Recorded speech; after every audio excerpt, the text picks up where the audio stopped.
Hello student, welcome back to DP sir classes. आज की class में हम आपको क्लास 11th का एक चैप्टर करवा रहे हैं जिसका नाम है डेप्रिसिएशन। ये इस चैप्टर की दूसरी वीडियो है। पहली वीडियो में हमने सारा इंट्रोडक्शन दिया था। आज की वीडियो में हम करवाएंगे methods for calculation of depreciation, कि डेप्रिसिएशन जो निकाला जाता है उसके मेथड क्या क्या हैं। देखिए, डेप्रिसिएशन के जो मेथड्स होते हैं फॉर कैलकुलेटिंग डेप्रिसिएशन,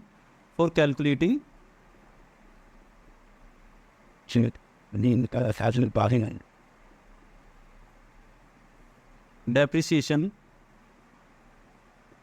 वो होते हैं दो प्रकार के।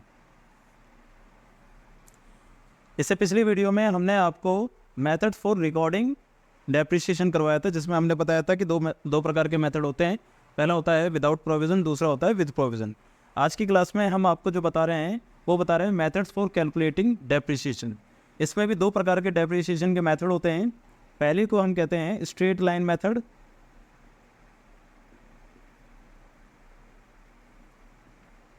और दूसरा होता है हमारा रिटन डाउन वैल्यू मेथड।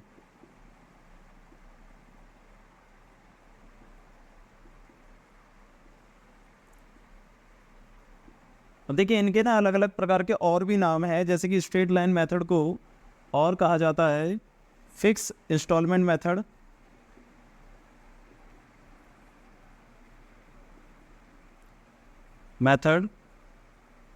एक और नाम से जाना जाता है इसको इक्वल इंस्टॉलमेंट मेथड,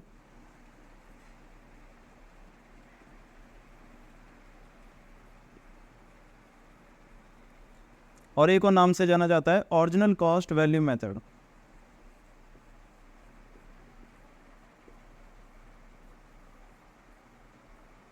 तो इस चार प्रकार से इसको जाना जाता है, ठीक है ना। स्ट्रेट लाइन मेथड, इसको शॉर्ट फॉर्म में हम SLM भी पढ़ते हैं। तो स्ट्रेट लाइन मेथड के चार नाम हो गए। पहला हो गया स्ट्रेट लाइन मेथड, दूसरा fix instalment method, equal instalment method, original cost value method, ठीक है। इसी प्रकार से रिटर्न डाउन वैल्यू मेथड के भी तीन नाम हैं। पहला है रिटर्न डाउन वैल्यू मेथड, दूसरा है आपका डिमाइजिंग बैलेंसिंग मेथड,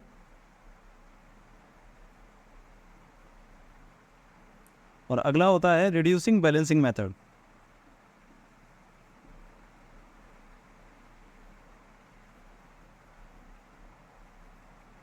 ठीक है, तो हमने समझ लिया कि हमारे पास डेप्रिसिएशन को कैलकुलेट करने के दो मेथड होते हैं। पहला है स्ट्रेट लाइन मेथड, दूसरा है रिटन डाउन वैल्यू मेथड, जिसको हम WDV शॉर्ट फॉर्म में कहते हैं। ठीक है, इसका मतलब होता है स्ट्रेट लाइन मेथड SLM, और ये WDV, और इसके हमारे चार नाम होते हैं और इसके हमारे तीन नाम होते हैं। ठीक है, अब समझते हैं कि स्ट्रेट लाइन मेथड वर्क कैसे करता है और WDV वर्क कैसे करता है। फर्स्ट कंसेप्ट है हमारा स्ट्रेट लाइन मेथड। देखिए, जैसे कि नाम से जाना जा रहा है स्ट्रेट लाइन इसको इसलिए कहा गया है कि क्योंकि अगर आप इसका ग्राफ बनाओगे और ग्राफ में इस तरफ डेप्रिसिएशन लिखी है और इस तरफ लिखे हैं ईयर्स, तो जैसे मान चलो ये चल रहा है 2020, 21, 22 और 23, ऐसे चल रहा है। इसमें डेप्रिसिएशन यहाँ लिखी है 10,000, 20,000, इस तरीके से। अगर स्ट्रेट लाइन मेथड में डेप्रिसिएशन 10,000 लग रही है तो देखिए हर साल क्या होगी, 10,000 ही लगेगी। तो इसलिए इसका जो ग्राफ बनेगा वो कैसे बनेगा, एक स्ट्रेट लाइन का बनेगा। तो इसलिए इसको कहा जाता है स्ट्रेट लाइन मेथड। यानी कि क्या समझ में आ रहा है, स्ट्रेट लाइन मेथड के अंदर जो डेप्रिसिएशन लगती है वो इक्वल लगती है फॉर एवरी ईयर्स। हर साल इक्वल डेप्रिसिएशन काउंट की जाएगी, इसलिए इसको इक्वल इंस्टॉलमेंट मेथड भी कहा जाता है, फिक्स इंस्टॉलमेंट मेथड भी कहा जाता है। ठीक है, अब होता क्या है, देखिए एक एग्जांपल लेते हैं। मान के चलिए आपकी मशीन की वैल्यू है 1,00,000 रुपये, ठीक है, और स्क्रैप वैल्यू है 20,000 रुपये, ठीक है, और इसकी जो एस्टिमेटेड लाइफ है वो है आपकी 10 ईयर्स, 10 साल तक ये मशीन हमारी चलेगी। तो देखिए क्वेश्चन में सब कुछ आ गया आपके पास, मशीन की वैल्यू आ गई, स्क्रैप वैल्यू आ गई और लाइफ आ गया। तो डेप्रिसिएशन कैसे कैलकुलेट किया जाता है? By using straight line method. तो डेप्रिसिएशन को निकालने के लिए हम क्या करते हैं, सबसे पहले मशीन की जो कॉस्ट वैल्यू होती है उसे लिखते हैं, जैसे हम ओरिजिनल वैल्यू कहते थे, उसमें से माइनस करते हैं स्क्रैप वैल्यू को और डिवाइड करते हैं आप एस्टिमेटेड लाइफ ऑफ एसेट्स। ठीक है, ये क्या होता है एस्टिमेटेड लाइफ, यानी कि हमारी जो मशीन है लगभग कितने साल तक चल सकती है, इसका हम अनुमान लगा लेते हैं कि 10 साल तक वो चलेगी। तो कॉस्ट वैल्यू कितनी है हमारे पास, 1 लाख रुपए। स्क्रैप वैल्यू कितनी है, 20,000 रुपये। और लाइफ कितनी है हमारे पास, 10 साल। तो ये आ गया आपके पास कितना, 1 लाख में से 20,000 गए तो 80,000 डिवाइड बाय 10, तो ये आ गया आपका 8,000 रुपये पर ईयर। तो डेप्रिसिएशन आप कितनी निकालोगे, 8,000 रुपये पर ईयर। मतलब आप एज्यूम करोगे कि आपने जो मशीन का यूज़ किया है हर साल वो कितने रुपए का किया है, 8,000 रुपये का किया है। ठीक है, अब देखिए जो वैल्यू निकली है आपकी 80,000 रुपये निकली है, बट क्वेश्चन के अंदर ना एक चीज़ और पूछी जाती है, percentage of depreciation, percentage of depreciation. तो इस परसेंटेज ऑफ डेप्रिसिएशन को निकालने के लिए क्या करते हैं, देखिए परसेंटेज ऑफ डेप्रिसिएशन को निकालने के लिए आपको सबसे पहले लिखना पड़ता है कि डेप्रिसिएशन कितनी आई है आपकी, फिर उसको डिवाइड करते हैं उसकी ओरिजिनल वैल्यू से, ओरिजिनल वैल्यू से, और मल्टीप्लाई करते हैं 100 से। तो डेप्रिसिएशन आई है आपकी 8,000 रुपये। ओरिजिनल वैल्यू कितनी है इसकी, ओरिजिनल वैल्यू 80,000 है या 1 लाख है, तो यहाँ पर जो ओरिजिनल वैल्यू है आपकी वो है 1 लाख रुपए। 80,000 आपकी ओरिजिनल वैल्यू नहीं है, ये क्या होती है, डेप्रिशिएबल वैल्यू होती थी।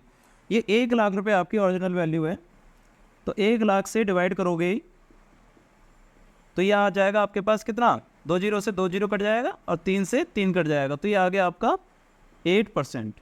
तो यहाँ पर रेट ऑफ डेप्रिसिएशन कितना निकल गया है आपका, 8%। ठीक है, तो इसमें आपने क्या समझ लिया कि डेप्रिसिएशन की वैल्यू कैसे फाइंड होती है, डेप्रिसिएशन की वैल्यू फाइंड होती है cost value minus scrap value upon में एस्टिमेटेड लाइफ ऑफ एसेट्स। और फिर जब आपको रेट ऑफ डेप्रिसिएशन या परसेंटेज ऑफ डेप्रिसिएशन निकालना हो तो डेप्रिसिएशन को डिवाइड कर दोगे आप ओरिजिनल वैल्यू से।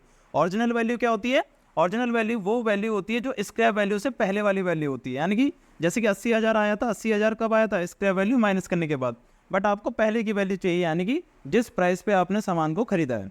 तो ओरिजिनल वैल्यू आपकी आ गई 1 लाख रुपए, 1 लाख से डिवाइड करा आपने 8,000 को, तो आपकी वैल्यू आ गई 8% की। ठीक है, तो ये तो होता है आपका स्ट्रेट लाइन मेथड। अब इसमें क्या होगा कि 8,000 हर साल लगता रहेगा, 8,000 की वैल्यू हर साल लगती रहेगी। इसमें आपको हर साल डेप्रिसिएशन निकालने की ज़रूरत नहीं है, एक बार डेप्रिसिएशन निकाल ली तो वही डेप्रिसिएशन हर साल आप काउंट करते रहोगे। ठीक है, अब अगला देखते हैं WDV। देखिए WDV में क्या होता है, रिटर्न डाउन वैल्यू मेथड में क्या होता है, रिटर्न डाउन वैल्यू मेथड, इसके अंदर मान के चलिए आपके पास वैल्यू दे रखी हो, कॉस्ट वैल्यू दे रखी है, cost value of machine 1 lakh रुपए। यहाँ पर इस रिटर्न डाउन वैल्यू मेथड के अंदर हम स्क्रैप वैल्यू को इग्नोर करते हैं, हमें स्क्रैप वैल्यू से कोई मतलब नहीं होता। इसमें आपको पहले से ही दे रखा होता है कि रेट ऑफ डेप्रिसिएशन कितना है, रेट ऑफ डेप्रिसिएशन क्वेश्चन में पहले से ही बता रखा होगा, जैसे कि 10% पर एनम। ठीक है, तो 10% पर एनम का रेट ऑफ डेप्रिसिएशन चलता है। तो आप करते क्या हो, जैसे कि मान चलो कॉस्ट वैल्यू ऑफ मशीन आपको दे रखी है 1 लाख रुपये, तो आप हर साल के एंड में डेप्रिसिएशन काउंट करोगे हर बार। ठीक है, इस पे करोगे 10%, तो 1 लाख का 10% कितना हो गया, 10,000 रुपये। वैल्यू निकालेंगे, बैलेंस आपके पास आएगा 90,000। ठीक है, अब क्या करना है, अब फिर से आपको डेप्रिसिएशन निकालनी होगी अगले साल। अगले साल के लिए जो बैलेंस होगा आप किस पे निकालोगे, 90,000 रुपये। तो इस पे 10% निकालोगे तो कितना आ जाएगा, 9,000 रुपये।